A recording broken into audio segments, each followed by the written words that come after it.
സിവിയും cover ലെറ്ററൂടെ നിങ്ങൾ ഈ കമ്പനികൾക്ക് അയച്ചു കൊടുക്കുക. ഇങ്ങനെയുള്ള കുഴികളിലൊന്നും പോയി ചാടരുത്, ചാടി പെട്ടുപോകരുത്. പാസ്പോർട്ടൊന്നും മേടിച്ച് വെക്കാൻ ശരിക്കും പറഞ്ഞാൽ ദുബായിൽ റൂളില്ല. ഒറ്റ കാർഡ് വെച്ചാൽ നിങ്ങൾക്ക് ഈ ദുബായിൽ ജീവിക്കാൻ പറ്റും. കഷ്ടപ്പെടാൻ തയ്യാറായിട്ടൊരു മനസ്സുണ്ടെങ്കിൽ ഹബീബി കം ടു മൈ ചാനൽ. അപ്പോൾ ഇന്ന് ഞാൻ പറയാൻ പോകുന്നത് ദുബായിൽ ഒരാൾക്ക് ജോലിക്ക് വേണ്ടി അല്ലെങ്കിൽ ജോലി അന്വേഷിച്ച് എത്തി അതിനുശേഷം ചെയ്യേണ്ട കാര്യങ്ങളെക്കുറിച്ചൊക്കെയാണ്. നമ്മുടെ നാട്ടിൽ നിന്ന് ഒരുപാട് ആളുകൾ ഇപ്പോൾ മിഡിൽ ഈസ്റ്റിലേക്ക് എസ്പെഷ്യലി ദുബായിലേക്ക് ജോലി തേടി വരുന്നുണ്ട്.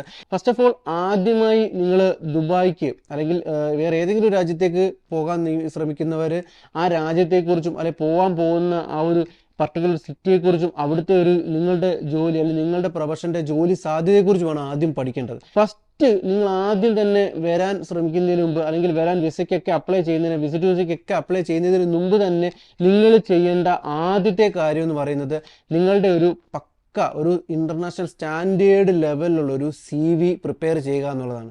കാര്യം എന്തുകൊണ്ടാണ് ഞാൻ ഈ CV പ്രിപ്പയർ ചെയ്യാൻ പറയുന്നതെന്നുള്ള മെയിൻ കാരണം, ഇപ്പം എനിക്ക് പല ആൾക്കാരും അല്ലെങ്കിൽ പല നാട്ടിൽ നിന്ന് പല ആൾക്കാരും ഞാനൊരു CV അയച്ചു തരാം, എവിടെയെങ്കിലും ഒന്ന് റെഫർ ചെയ്യുമോ എന്നുകൊണ്ട് CV അയച്ചു തരുന്നുണ്ട്. ഈ അയച്ചു തരുന്ന CVകളെല്ലാം തന്നെ നമ്മുടെ പണ്ടത്തെ പലചരക്ക് കടയിലെ മറ്റേ പറ്റുബുക്കിന്റെ പോലെ അല്ലെ പറ്റുകുറിപ്പ് പോലാണ് വരുന്നത്. അതായത് ഒന്നുകിൽ ഒരു പേരും കാണും, ഫോൺ നമ്പറും കാണും, പഠിച്ച് ചെയ്യുന്നതെന്ന് മാത്രം അത് വെച്ചിട്ടൊരു CV ആക്കി തരുന്നത്. ശരിക്കും അങ്ങനെയല്ല നിങ്ങൾ തരേണ്ടത്. ഇവിടെ നമ്മുടെ ഒരു ഫസ്റ്റ് ഇംപ്രഷൻ എന്ന് പറയുന്നത്, ഒരു കാൻഡിഡേറ്റിന്റെ ഫസ്റ്റ് ഇംപ്രഷൻ എന്ന് പറയുന്നത് അവൻ അയക്കുന്ന അത് ഏതെങ്കിലും ഒരു കമ്പനിക്ക് അയക്കുന്ന അവന്റെ CV ആണ്. അപ്പൊ ആ CV ആണ് ഒരു HR പ്രത്യേകിച്ച് ഇപ്പം പണ്ടത്തെ തൊട്ടൊന്നുമില്ല. ഇപ്പം നമ്മുടെ HR ഇരുന്ന് കുത്തിയിരുന്ന് CV നോക്കി സോർട്ട് ഔട്ട് ചെയ്യുകയല്ലേ ചെയ്യുന്നത്. ഇപ്പൊ അതിനെല്ലാം കമ്പ്യൂട്ടറൈസ്ഡ് ആണ്, AI യൂസ് ചെയ്തിട്ടാണ് ഇപ്പൊ ഇവിടെ എല്ലാം ഈ CVകൾ ഇവർ സോർട്ട് ചെയ്യുന്നത്. ഇപ്പൊ ഈ CV സോർട്ട് ചെയ്യുമ്പോൾ തന്നെ ഈ HR ഡ്യൂട്ടീസ് ആൻഡ് റെസ്പോൺസിബിലിറ്റിയിൽ കുറെ കീവേഡ്സ് ആഡ് ചെയ്ത് കൊടുക്കും. അപ്പം ഈ AI CV അനലൈസ് ചെയ്യുന്ന സമയത്ത് ഈ HR കൊടുത്ത കീവേഡ്സുകൾ ഉള്ള CVകൾ മാത്രമേ ഇവർ സോർട്ട് ഔട്ട് ചെയ്യത്തുള്ളൂ. ഇങ്ങനെ ഈ AI സോർട്ട് ഔട്ട് ചെയ്ത് കൊടുക്കുന്ന CVയിൽ നിന്നാണ് HR അവർ വീണ്ടും ഒന്നും കൂടെ ക്ലീനപ്പ് ചെയ്തിട്ട് അതിൽ നിന്നും പിക്ക് ചെയ്യുന്ന CVകൾ മാത്രമേ ഒരു ഫസ്റ്റ് സ്റ്റേജ് വോക്കിംഗ് ഇന്റർവ്യൂവിലേക്ക് വിളിക്കത്തുള്ളൂ. അപ്പം ഇത്രയും പ്രോസസ്സ് കഴിഞ്ഞിട്ടാണ് ശരിക്കും നിങ്ങളുടെ ഒരു വോക്കിംഗ് ഇന്റർവ്യൂ തന്നെ നടക്കുന്നത്. അപ്പം അങ്ങനെയുള്ളൊരു സാഹചര്യത്തിൽ പലചരക്ക് കടയിലെ പലചരക്ക് പറ്റുബുക്ക് പോലെ CV എഴുതി കൊടുത്തു കഴിഞ്ഞു കഴിഞ്ഞാൽ ഒരു AI നോക്കൂല. ഇനി നിങ്ങളൊരു HR നേരിട്ട് അയച്ചു കൊടുത്താൽ പോലും അവർ നോക്കൂല, അത് ട്രാഷിലേക്ക് അവരത് ഇടത്തുള്ളൂ. അതിന് നിങ്ങൾ ചെയ്യേണ്ടത് നല്ല പ്രോപ്പറായിട്ടൊരു CV പ്രിപ്പയർ ചെയ്യുക എന്നുള്ളതാണ് ഫസ്റ്റ് നിങ്ങൾ ചെയ്യേണ്ട കാര്യം. വിസ അപ്ലൈ ചെയ്യുന്നതിന് മുമ്പ്, ടിക്കറ്റ് എടുക്കുന്നതിന് മുമ്പ്, പെട്ടി വായിക്കുന്നതിന് മുമ്പ് ഒക്കെ ചെയ്യേണ്ടത് പ്രോപ്പറായിട്ട് പക്കയായിട്ട് ഒരു CV പ്രിപ്പയർ ചെയ്യുക. അതിന് ഒരു പ്രൊഫഷണലായിട്ട് തന്നെ CV പ്രിപ്പയർ ചെയ്യുന്ന ആളുകൾക്കോ അല്ലെങ്കിൽ നിങ്ങൾക്ക് തന്നെ ചെയ്യാവുന്ന കാര്യങ്ങളേ ഉള്ളൂ. നിങ്ങളുടെ പ്രൊഫഷൻ ഏതാണോ ആ പ്രൊഫഷൻ്റെ ഇപ്പം ഇന്റർനെറ്റിൽ നോക്കിക്കഴിഞ്ഞാൽ ഒരുപാട് മോഡൽസ് കിട്ടും, CVയുടെ ഒരുപാട് മോഡൽസ് കിട്ടും. അതിൽ നിന്നും നല്ലൊരു മോഡൽ എടുത്ത് അതിനകത്തിൽ കാണുന്ന പോലെ തന്നെ നിങ്ങളുടെ ഡ്യൂട്ടീസ് ആൻഡ് റെസ്പോൺസിബിലിറ്റി, നിങ്ങളുടെ ഡീറ്റെയിൽസ്, കാര്യങ്ങൾ എല്ലാം വെച്ചിട്ട് ഒരു നല്ല ഒരു CV ഉണ്ടാക്കുക എന്നുള്ളതാണ് ഫസ്റ്റ് നിങ്ങൾ ചെയ്യേണ്ട കാര്യം. അപ്പോൾ നല്ലൊരു CV പ്രിപ്പയർ ചെയ്തതിനു ശേഷം അപ്പം നിങ്ങളുടെ ഫസ്റ്റ് സ്റ്റെപ്പ് കഴിഞ്ഞു. ഇനി അടുത്ത സ്റ്റെപ്പ് എന്ന് പറയുന്നത് ലിങ്ക്ഡിൻ, ഡുബിസിൽ, ഇൻഡീഡ്, നൗക്കരി ഗൾഫ് ഇങ്ങനെയുള്ള ആപ്ലിക്കേഷനുകളിൽ നിങ്ങളുടെ ഒരു പ്രൊഫൈൽ ഉണ്ടാക്കുക. വളരെ നല്ലൊരു പ്രൊഫൈൽ ഉണ്ടാക്കുക. ആ പ്രൊഫൈലിൽ നിങ്ങളുടെ ഫോട്ടോ, നിങ്ങളുടെ ഡീറ്റെയിൽസ്, നിങ്ങളുടെ എഡ്യൂക്കേഷൻ ക്വാളിഫിക്കേഷൻ, നിങ്ങളുടെ വർക്ക് എക്സ്പീരിയൻസ്, നിങ്ങൾ ഇനി എന്തെങ്കിലും വർക്കുകളൊക്കെ ചെയ്തിട്ടുണ്ടെങ്കിൽ, ലൈക്ക് ഇപ്പോൾ നമ്മളൊരു മീഡിയയിൽ അല്ലെങ്കിൽ ഒരു കണ്ടന്റ് ക്രിയേറ്റർ ആണെന്ന് പറഞ്ഞാൽ നിങ്ങൾ എന്തെങ്കിലും കണ്ടന്റുകൾ ക്രിയേറ്റ് ചെയ്തിട്ടുണ്ടെങ്കിൽ അത് എവിടെയെങ്കിലും അപ്ലോഡ് ചെയ്തിട്ടുണ്ടെങ്കിൽ അതിൻ്റെ ലിങ്ക്, പിന്നെ വീഡിയോസ് ഉണ്ടെങ്കിൽ ആ വീഡിയോസ്, A to Z കാര്യങ്ങളും നിങ്ങളെക്കുറിച്ച് അല്ലെങ്കിൽ നിങ്ങളുടെ പ്രൊഫഷനെ കുറിച്ചും നിങ്ങൾ ചെയ്തിട്ടുള്ള A to Z കാര്യങ്ങളും നിങ്ങൾ അതിൽ അപ്ഡേറ്റ് ചെയ്യുക. ചെയ്തതിന് ശേഷം നിങ്ങൾ ജോബ് ഓപ്ഷനിൽ ഈ പറയുന്ന സൈറ്റുകളുടെ എല്ലാം ജോബ് ഓപ്ഷൻ ഉണ്ടാവും. ഈ ജോബ് ഓപ്ഷനിൽ പോയിട്ട് നിങ്ങളുടെ പ്രൊഫഷൻ ഏതാണോ അത് ടൈപ്പ് ചെയ്തിട്ട് അതിൽ നിന്നപ്പോൾ നിങ്ങൾക്ക് ഒരുപാട് വേക്കൻസി ലിസ്റ്റുകൾ വരും. ദുബായിൽ തന്നെയുള്ള നാട്ടിൽ ഇരുന്നുകൊണ്ട് തന്നെ ചെയ്യേണ്ട കാര്യമാണിത്. ഒരുപാട് ജോബ് വേക്കൻസീസ് വരും. ഈ ജോബ് വേക്കൻസീസിൽ നിങ്ങൾക്ക് മാച്ച് ചെയ്യുന്ന, നിങ്ങളുടെ പ്രൊഫൈലുമായിട്ട് മാച്ച് ചെയ്യുന്ന ജോബ് വേക്കൻസീസുകളെല്ലാം നിങ്ങൾ ലിസ്റ്റ് എടുക്കുക. ഇതെല്ലാം ആദ്യം നിങ്ങൾ സോർട്ട് ഔട്ട് ചെയ്യുക. ഇതാണ് നിങ്ങൾക്ക് രണ്ടാമത്തെ സ്റ്റെപ്പ് ചെയ്യേണ്ടത്. അങ്ങനെ നിങ്ങൾ ഈ സോർട്ട് ഔട്ട് ചെയ്ത് വെച്ചിരിക്കുന്ന ഈ ജോബുകൾക്കൊക്കെ നിങ്ങൾക്ക് ദുബായിൽ എത്തിയിട്ടും ചെയ്യാം, അല്ലെങ്കിൽ ദുബായിൽ എത്തുന്നതിന് മുമ്പ് നാട്ടിൽ ഇരുന്ന് തന്നെ നിങ്ങൾക്ക് ഈ ജോബുകൾക്കെല്ലാം നിങ്ങൾക്ക് അപ്ലൈ ചെയ്യാൻ പറ്റും. ഒരുപക്ഷെ ഇവിടെ എത്തിക്കഴിഞ്ഞാൽ നിങ്ങളുടെ ലോക്കൽ നമ്പർ കൊടുത്തു കഴിയുമ്പോൾ അവർ ലോക്കൽ നമ്പറിലായിരിക്കും ഫസ്റ്റ് കോൾ ചെയ്യുന്നത്, അതിനുശേഷമായിരിക്കും നിങ്ങൾക്ക് ഒരു ഇന്റർവ്യൂ കാര്യങ്ങളൊക്കെ ഷെഡ്യൂൾ ചെയ്യുന്നത്. പക്ഷേ നാട്ടിൽ നിന്ന് അയക്കുകയാണെന്നുണ്ടെങ്കിൽ ഒരുപക്ഷെ ഇമ്മീഡിയറ്റ് റിക്രൂട്ട്മെന്റ് അല്ലാത്ത കമ്പനികളാണെങ്കിൽ ഒരുപക്ഷെ അവർ നിങ്ങളുടെ പ്രൊഫൈൽ നല്ലതാണെങ്കിൽ ഒരുപക്ഷെ നിങ്ങൾക്ക് മെയിൽ ത്രൂ നിങ്ങൾക്കൊരു ഇന്റർവ്യൂ കോൾ ഷെഡ്യൂൾ ചെയ്യും, ലൈക്ക് ഒരു സൂം കോളിങ്ങോ അല്ലെന്ന് പറയാം അങ്ങനെ ഗൂഗിൾ മീറ്റോ ഒരു ഇന്റർവ്യൂ കോള് നിങ്ങൾക്ക് ഷെഡ്യൂൾ ചെയ്യും. അത് ഞാൻ പറഞ്ഞല്ലോ, ഞാൻ ഉറപ്പ് പറയത്തില്ല, കാര്യം അതൊക്കെ നിങ്ങളുടെ പ്രൊഫഷനെയും നിങ്ങളുടെ പ്രൊഫൈലിനെയും നിങ്ങളുടെ ക്വാളിഫിക്കേഷനെയും ഡിപ്പെൻഡ് ചെയ്ത് തന്നെ ഇരിക്കും. കാര്യം ഒരിക്കലും അത് വളരെ വളരെ റെയറായിട്ടാണ് ഇവിടുന്ന് ഒരു കമ്പനി ഒരു നാട്ടിലോ അല്ലെങ്കിൽ ഏതെങ്കിലും ഒരു ഫോറിൻ കൺട്രിയിലുള്ള ഒരാളുടെ പ്രൊഫൈൽ കണ്ടിട്ട്, ഒരു കാൻഡിഡേറ്റിന്റെ പ്രൊഫൈൽ കണ്ടിട്ട് അവരെ ഇന്റർവ്യൂവിന് വിളിക്കുക എന്ന് പറയുന്നത്, അല്ലെങ്കിൽ അവരെ ഒരു ഫസ്റ്റ് സ്റ്റെപ്പെങ്കിലും ഇന്റർവ്യൂ അറ്റൻഡ് ചെയ്യിപ്പിക്കുന്നത് അത്ര ഹൈലി പ്രൊഫൈൽഡ് ആയിട്ടുള്ളൊരു ആപ്ലിക്കേഷന് മാത്രമല്ല, ഒരു CV മാത്രമേ അവർ അങ്ങനെ റെസ്പോണ്ട് ചെയ്യത്തുള്ളൂ. പക്ഷേ നിങ്ങൾക്ക് കീപ് ട്രൈ, നിങ്ങൾക്ക് ട്രൈ ചെയ്തിടാം. കാര്യം നിങ്ങൾക്ക് ട്രൈ ചെയ്തിടാൻ പറയുന്നതിനകത്ത് വേറൊരു കാര്യങ്ങളുണ്ട്. ഒരുപക്ഷെങ്കിൽ ഇപ്പം നിങ്ങൾ ഒരാഴ്ചക്കോ 2 ആഴ്ചക്കോ ഉള്ളിൽ നിങ്ങൾ ഈ പറയുന്നത് നമ്മുടെ ദുബായിൽ എത്തുകയാണെന്നുണ്ടെങ്കിൽ നിങ്ങൾക്ക് നാട്ടിൽ നിന്ന് ഒരാഴ്ച മുമ്പ് നിങ്ങൾക്ക് അപ്ലൈ ചെയ്തിട്ടാൽ ഒരുപക്ഷെ നിങ്ങൾ ഇവിടെ എത്തുമ്പോൾ ഈ കമ്പനിയുടെ ഇന്റർവ്യൂവിന് വോക്കിൻ ഇന്റർവ്യൂവിന് ചിലപ്പോൾ നിങ്ങൾക്ക് കോൾ വരാം. അപ്പം അതുകൊണ്ടാണ് ഒരു പ്രീ പ്ലാൻഡ് പോലെ നമ്മൾ വരുമ്പം വന്നിട്ട് അറ്റ്ലീസ്റ്റ് നമുക്കൊരു കുറച്ചെങ്കിലും നമ്മൾ അപ്ലൈ ചെയ്തിട്ടുണ്ട് എന്നൊരു കോൺഫിഡൻസിന് വേണ്ടിയിട്ട് നിങ്ങൾക്ക് പ്രീ പ്ലാൻഡ് ആയിട്ട് നിങ്ങൾക്ക് വരുന്നതിന് മുമ്പ് ഈ സോർട്ട് ചെയ്തിരിക്കുന്ന കമ്പനികൾക്കെല്ലാം നിങ്ങൾക്ക് നിങ്ങളുടെ CV മെയിൽ അയക്കാം. അടുത്ത സ്റ്റെപ്പ് നിങ്ങൾ ചെയ്യേണ്ടത് നിങ്ങളുടെ പ്രൊഫഷനുമായിട്ട് ബന്ധപ്പെട്ടിട്ടുള്ള കമ്പനികളുടെ ഒരു ലിസ്റ്റ് ഉണ്ടാക്കുക. അതായത് ദുബായിൽ പ്രവർത്തിക്കുന്ന കമ്പനികളുടെ ഒരു ലിസ്റ്റ് ഉണ്ടാക്കുക. ഈ ലിസ്റ്റ് ഉണ്ടാക്കിയതിന് ശേഷം ഈ ലിസ്റ്റ് നിങ്ങൾ കയ്യിൽ വെക്കുക. കാര്യം അതെന്തിനാന്ന് വെച്ച് കഴിഞ്ഞാൽ നിങ്ങൾക്ക് ഇവിടെ എത്തിക്കഴിയുമ്പോൾ നിങ്ങൾക്ക് ഈ ലിസ്റ്റ് വെച്ചിട്ട് നിങ്ങൾക്ക് കമ്പനികളിൽ അപ്ലൈ ചെയ്യാം, അല്ലെങ്കിൽ ഈ കമ്പനികളുടെ കോൺടാക്ട് ഡീറ്റെയിൽസുകൾ എടുത്ത് നിങ്ങൾക്ക് ഡയറക്റ്റ് വിളിക്കാം. അല്ല അതും പറ്റിയില്ലെന്നുണ്ടെങ്കിൽ നിങ്ങൾക്ക് ഈ കമ്പനികളുടെ അഡ്രസ്സ് എടുത്തിട്ട് ഡയറക്റ്റ് നിങ്ങൾക്ക് ഈ കമ്പനികളിൽ പോകാൻ സാധിക്കും. ഇതെല്ലാം എന്തുകൊണ്ടാണ് പ്രീ പ്ലാൻഡ് ആയിട്ട് ചെയ്യാൻ പറയുന്നതിനുള്ള കാരണം, നിങ്ങൾ വരുന്നത് ചിലപ്പം 1 മാസത്തെയോ 2 മാസത്തെയോ വിസ എടുത്തായിരിക്കും വരുന്നത്. നിങ്ങൾക്ക് നല്ല പ്രഷറിലായിരിക്കും നിങ്ങൾ ഇങ്ങോട്ട് കയറി വരുന്നത്. ഈ ഒരു മാസം കൊണ്ട് 2 മാസം കൊണ്ട് നിങ്ങൾക്ക് ഒരു ജോലി കണ്ടെത്തണം. അപ്പം നിങ്ങൾ ഈ കാര്യങ്ങളൊക്കെ പ്രീ പ്ലാൻ ആയിട്ട് ചെയ്താൽ നിങ്ങൾക്ക് ഇവിടെ വന്നു കഴിഞ്ഞാൽ നെക്സ്റ്റ് ഡേ തൊട്ട് തന്നെ നിങ്ങൾക്ക് സ്റ്റാർട്ട് ചെയ്ത് തുടങ്ങാം, നിങ്ങൾക്ക് അപ്ലൈ തുടങ്ങാം. അല്ലാതെ നിങ്ങൾക്ക് ഇവിടെ വന്ന് വീണ്ടും പ്രൊഫൈൽ ഉണ്ടാക്കി CV ഉണ്ടാക്കി കമ്പനി കണ്ടുപിടിച്ച് പോകാനെ കൊണ്ടുള്ള അത്രയും സമയം, ഒരുപക്ഷെ നിങ്ങൾക്ക് അത്രയും സമയം നിങ്ങൾക്ക് ഈ സേവ് ചെയ്യാൻ പറ്റും ജോലി കണ്ടെത്തുന്നതിൽ. അതിനാണ് നിങ്ങളോട് പ്രീ പ്ലാൻഡ് ആയിട്ട് ആദ്യം തന്നെ ഇത്രയും കാര്യങ്ങൾ ചെയ്ത് വരാനെന്ന് പറയുന്നത്. അപ്പം ഈ 3 കാര്യങ്ങൾ ചെയ്തതിന് ശേഷം അടുത്ത സ്റ്റെപ്പ് എന്ന് പറയുന്നത് വേറെ സ്റ്റെപ്പൊന്നുമില്ല, വിസ എടുക്കുക, ടിക്കറ്റ് എടുക്കുക, ഫ്ലൈറ്റ് കയറുക, വരിക. ഈ വരുന്നതിന് മുമ്പ് നിങ്ങൾ ഇവിടെ ഒരു അക്കോമഡേഷൻ സെറ്റ് ചെയ്യണം. നിങ്ങൾക്ക് ഇവിടെ സുഹൃത്തുക്കളോ റിലേറ്റീവ്സോ ആരെങ്കിലും ഉണ്ടെങ്കിൽ ഈ പറയുന്ന കാര്യം നിങ്ങളെ ബാധിക്കത്തില്ല. കാര്യം നിങ്ങൾക്ക് നേരിട്ട് കയറി വരാം, നിങ്ങളുടെ സുഹൃത്തിനെയോ അല്ലെങ്കിൽ നിങ്ങളുടെ റിലേറ്റീവിൻ്റെയോ സഹായത്തോടെ നിങ്ങൾക്കൊരു അക്കോമഡേഷൻ ഇവിടെ നിങ്ങൾക്ക് കണ്ടെത്താൻ സാധിക്കും. എന്നാൽ ഇവിടെ യാതൊരുവിധ കോൺടാക്റ്റും ഇല്ലാതെ കയറി വരുന്ന ഒരാൾക്ക് വളരെ ബുദ്ധിമുട്ടായിരിക്കും പെട്ടെന്ന് ഇവിടെ ഒരു അക്കോമഡേഷൻ കണ്ടെത്താൻ. കാര്യം നിങ്ങൾ എയർപോർട്ടിൽ നിന്ന് ഇറങ്ങിയാൽ നിങ്ങൾക്ക് നേരെ നിങ്ങളുടെ അക്കോമഡേഷനോട്ട് പോകണം. അപ്പം അതുകൊണ്ട് നിങ്ങൾ ചെയ്യേണ്ടത്, നിങ്ങൾ നാട്ടിൽ നിന്ന് വരുന്നതിന് മുമ്പ് തന്നെ നിങ്ങൾ ഇവിടെ ഒരു ബെഡ് സ്പേസ് അറേഞ്ച് ചെയ്യുക. അപ്പോൾ നിങ്ങൾ ചോദിക്കും നാട്ടിൽ ഇരുന്നിട്ട് എങ്ങനെ ദുബായിലുള്ള ഒരു അക്കോമഡേഷൻ നിങ്ങൾക്ക് കണ്ടെത്താൻ പറ്റുമെന്ന്. അതിന് ഇവിടെ ഓപ്ഷൻ ഉണ്ട്, ഡുബിസിൽ കയറുക. നിങ്ങളൊരു ബെഡ് സ്പേസ് നിങ്ങൾക്ക് ഏത് ഏരിയയിലാണ് നിങ്ങൾക്ക് താമസിക്കാൻ താല്പര്യമുള്ള ആ ഏരിയയുടെ ഡീറ്റെയിൽസ് ടൈപ്പ് ചെയ്ത് കൊടുക്കുക. നിങ്ങളുടെ ബഡ്ജറ്റ് എത്രയാണോ അതും ടൈപ്പ് ചെയ്ത് കൊടുത്താൽ നിങ്ങൾക്ക് ഒരുപാട് ലിസ്റ്റ് തരും. ആ ലിസ്റ്റിൽ തന്നെ നിങ്ങൾക്ക് സോർട്ട് ചെയ്യാം. കേരള നിങ്ങൾ മെയിൽ ആണെങ്കിൽ മെയിൽ, ഫീമെയിൽ ആണെങ്കിൽ ഫീമെയിൽ, ആ ഒരു ലിസ്റ്റ് എടുക്കുക. ആ ലിസ്റ്റ് എടുത്തിട്ട് നിങ്ങൾക്ക് വാട്സപ്പ് ഉണ്ടല്ലോ, വാട്സപ്പിൽ നിങ്ങൾക്ക് അവരെ കോൺടാക്ട് ചെയ്യാം. കോൺടാക്ട് ചെയ്തിട്ട് അവരോട് പറയാം ഞാൻ ഇതുപോലെ ഇന്ന ഡേറ്റിൽ നാട്ടിൽ നിന്ന് വരുന്നതാണ്.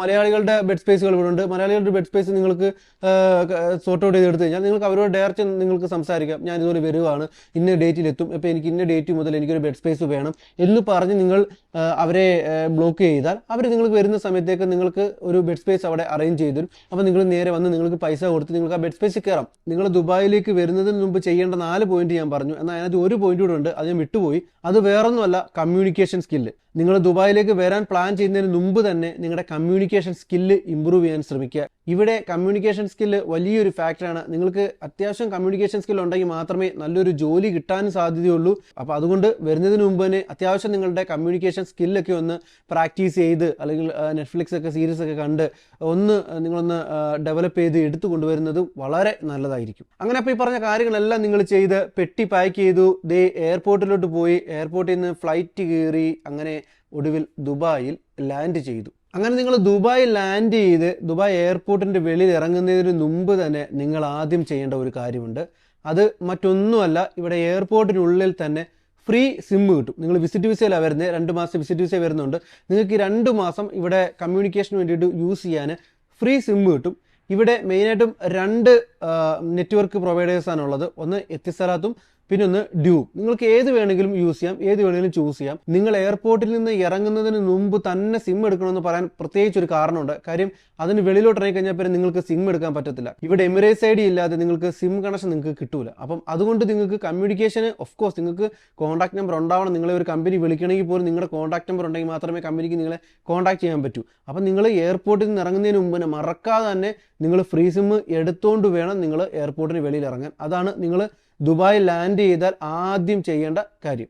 അതേപോലെ സിമ്മിനൊപ്പം തന്നെ നിങ്ങൾ ചെയ്യേണ്ട വേറൊരു കാര്യമാണ്, ഒട്ടുമിക്ക ആൾക്കാരും ചെയ്യുന്ന കാര്യമാണ്, നാട്ടിൽ നിന്ന് കയറുന്നതിന് മുമ്പ് തന്നെ ഇന്ത്യൻ റുപ്പി ദർഹത്തിലോട്ട് കൺവേർട്ട് ചെയ്ത് കൊണ്ടുവരും. ഇനി നിങ്ങൾ അങ്ങനെ ചെയ്യാൻ മറന്നിട്ടുണ്ടെങ്കിൽ നിങ്ങൾ എയർപോർട്ടിന് പുറത്തിറങ്ങുന്നതിന് മുമ്പ് തന്നെ നിങ്ങൾ ഇന്ത്യൻ റുപ്പി ദർഹവുമായിട്ട് കൺവേർട്ട് ചെയ്ത് ദർഹം കൺവേർട്ട് ആക്കിയതിനു ശേഷം മാത്രമേ നിങ്ങൾ വെളിയിലോട്ട് ഇറങ്ങാവൂ. കാര്യം എന്താണെന്ന് വെച്ച് കഴിഞ്ഞാൽ ഇവിടെ ഇന്ത്യൻ റുപ്പി എടുക്കില്ല, ദർഹം മാത്രമേ എടുക്കൂ. ഒരു ടാക്സി എടുത്ത് നിങ്ങൾക്ക് പോകണമെങ്കിലും ഇവനൊരു മെട്രോ കാർഡ് മേടിക്കണമെങ്കിൽ പോലും നിങ്ങൾക്ക് ദർഹം കൊടുക്കണം. അതുകൊണ്ട് എയർപോർട്ടിന് ഇറങ്ങുന്നതിന് മുമ്പ് തന്നെ ലാൻഡ് ചെയ്താൽ ഫസ്റ്റ് നിങ്ങൾ സിം എടുക്കുക, ഫ്രീ സിം എടുക്കുക.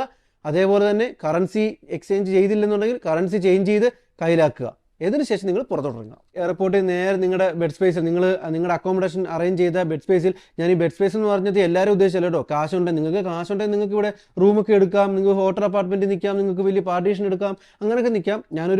ഒരു നോർമൽ ഒരാൾ ഇപ്പം വിസിറ്റ് വിസയിൽ ജോലിക്ക് വരുന്ന ഒരാൾ അത്യാവശ്യം നമ്മുടെ കയ്യിൽ വലിയ സാമ്പത്തികമായിട്ട് ഞെരുക്കമുള്ള ഒരാൾക്കാണെങ്കിൽ ബെഡ് സ്പേസ് ഓക്കെയാണ്. അതുകൊണ്ടാണ് ഞാൻ ബെഡ് സ്പേസ് പറഞ്ഞത്. ഞാൻ വന്നപ്പോൾ ബെഡ് സ്പേസ് ആണ് എടുത്തത്. അത് വെച്ചിട്ടാണ് ഞാൻ ഈ ബെഡ് സ്പേസ് എന്നുള്ള കാര്യത്തിലോട് പറഞ്ഞത്. അപ്പോൾ നിങ്ങൾക്ക് നിങ്ങളുടെ അക്കോമഡേഷൻ വരാം. നിങ്ങളുടെ ബെഡ് സ്പേസ് എത്തിയതിന് ശേഷം നിങ്ങൾ ചെയ്യേണ്ട കുറച്ച് കാര്യങ്ങളുണ്ട്. ആദ്യം ചെയ്യേണ്ടത് നിങ്ങളുടെ അടുത്തുള്ള മെട്രോ സ്റ്റേഷനിൽ പോവുക. അവിടെ ചെന്ന് നോൾ കാർഡ് ഒരെണ്ണം വാങ്ങണം. കാര്യം നിങ്ങൾക്ക് ഇനി ഇൻ്റർവ്യൂ കോളുകൾ വരും. ഈ ഇൻ്റർവ്യൂ കോളുകൾ വരുമ്പം നിങ്ങൾക്ക് ടാക്സി എടുത്ത് ഈ പറയുന്ന ഓരോ കമ്പനികളിലും ഇൻ്റർവ്യൂവിന് പോകുക എന്ന് പറയുന്നത് വളരെ പ്രായോഗികമല്ലാത്ത കാര്യമാണ്. കാര്യം ഭയങ്കര പൈസയാണ് ടാക്സിക്ക്. അതുകൊണ്ട് ഏറ്റവും നല്ലത് സാധാരണക്കാരൻ്റെ വാഹനം പബ്ലിക് ട്രാൻസ്പോർട്ട്. പക്ഷേ എന്ന് പറഞ്ഞിട്ട് നിങ്ങൾ പേടിക്കേണ്ട, ദുബായിലെ പബ്ലിക് ട്രാൻസ്പോർട്ട് എന്ന് പറഞ്ഞാൽ അടിപൊളിയാണ്, ലക്ഷറി പബ്ലിക് ട്രാൻസ്പോർട്ടാണ്. നേരെ പോയിട്ട് നോൾ കാർഡ് എടുക്കുക. നോൾ കാർഡ് മിനിമം എടുത്താൽ മതി, 25-30 ദർഹത്തിനടുത്താവും. എടുത്തു കഴിഞ്ഞാൽ നിങ്ങൾക്ക് അതിനകത്ത് നിങ്ങൾക്ക് ബാലൻസും കാണും. 20ക്ക് എടുത്ത് 20-25 എനിക്ക് എത്രയെന്ന് അറിയത്തില്ല, അത്രയും ബാലൻസും കാണും. ഇത് വെച്ചിട്ട് നിങ്ങൾക്ക് ട്രാവൽ ചെയ്യാം. കൊച്ചി മെട്രോ യൂസ് ചെയ്തവർക്ക് വലിയ പാടുണ്ടാകത്തില്ല. ദുബായ് മെട്രോ യൂസ് ചെയ്യാം. കാര്യം ഈ പഞ്ചിങ് ആണ്. നമ്മൾ നോൾ കാർഡ് വെച്ച് പഞ്ച് ചെയ്ത് നമ്മൾ അകത്ത് കയറുന്നു. നമ്മൾ അകത്ത് കയറി നമ്മൾ എവിടെയാണ് ഇറങ്ങേണ്ടത് അവിടെ ഇറങ്ങുമ്പോൾ തിരിച്ച് പഞ്ചൗട്ട് ചെയ്യുക എന്നുള്ളതാണ്. ഇവിടെ വേറൊരു ഗുണം കൂടെ ഉണ്ട് നമ്മുടെ ഈ നോൾ കാർഡ് വഴി പോകുമ്പം.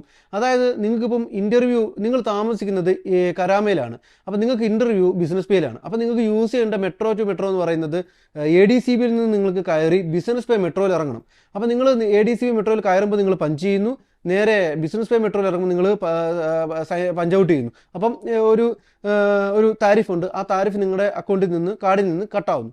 എന്നാൽ ഇതിനുശേഷം നിങ്ങൾക്ക് വീണ്ടും അടുത്തൊരു ബസ് കയറി വേണം നിങ്ങളുടെ ഈ പറയുന്ന കമ്പനിയുടെ ലൊക്കേഷനിലേക്ക് അല്ലെങ്കിൽ നിങ്ങളുടെ ഓഫീസിൻ്റെ ലൊക്കേഷനോട് പോകാനെങ്കിൽ നിങ്ങൾക്ക് വീണ്ടും നിങ്ങൾ ആ ബസ്സിൽ കയറുമ്പം നിങ്ങൾക്ക് എക്സ്ട്രാ വീണ്ടും നിങ്ങൾ പൈസ കൊടുക്കേണ്ടി വരുന്നില്ല. അതായത് നിങ്ങൾ മെട്രോയിലോ ബസ്സിലോ യാത്ര ചെയ്ത് പഞ്ചൗട്ട് ചെയ്തതിന് ശേഷം 30 മിനിറ്റ് നിങ്ങൾക്ക് സമയമുണ്ട് അടുത്ത മെട്രോയോ ബസ്സോ യൂസ് ചെയ്ത് പോകാൻ. ഈ സമയത്ത് ഈ 30 മിനിറ്റിനുള്ളിൽ നിങ്ങൾ എത്ര ബസ്സിലോ എത്ര മെട്രോയിലോ പോയാലും നിങ്ങളുടെ അക്കൗണ്ടിൽ നിന്ന് അല്ലെങ്കിൽ നിങ്ങളുടെ കയ്യിൽ നിന്ന് പൈസ കൊടുക്കേണ്ടി വരത്തില്ല.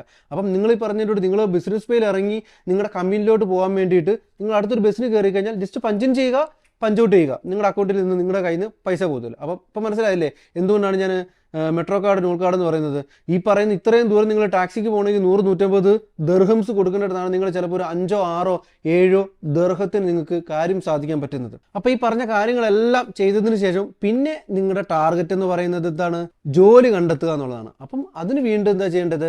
സ്റ്റാർട്ട് ചെയ്യുക. നിങ്ങൾ നേരത്തെ നാട്ടിൽ നിന്ന് സോർട്ട് ചെയ്ത് വെച്ച കമ്പനികളില്ലേ, ഈ കമ്പനികളുടെ നമ്പർ എടുക്കുക, കോൺടാക്ട് ചെയ്യുക, വിളിക്കുക, നേരെ പോയി CV സബ്മിറ്റ് ചെയ്യുക. അതല്ല അവരുടെ മെയിൽ ID ഉണ്ടെങ്കിൽ മെയിൽ ID എടുക്കുക. നല്ലൊരു കവർ ലെറ്റർ പ്രിപ്പയർ ചെയ്ത് അതിനോടൊപ്പം തന്നെ നിങ്ങളുടെ ഒരു മെസ്സേജും ടൈപ്പ് ചെയ്ത് CVയും കവർ ലെറ്ററൂടെ നിങ്ങൾ ഈ കമ്പനികൾക്ക് അയച്ചു കൊടുക്കുക. അങ്ങനെ അയച്ചു കൊടുത്തുകൊണ്ടേയിരിക്കുക. ഒരു ദിവസം പിടിക്കും, 2 ദിവസം പോകും, 3 ദിവസം പോകും, ഒരാഴ്ച പോകും, ചിലപ്പോൾ 1 മാസം വരെയും പോകും. എന്നാലും നിങ്ങൾ തളരരുത്. Don't lose your hope.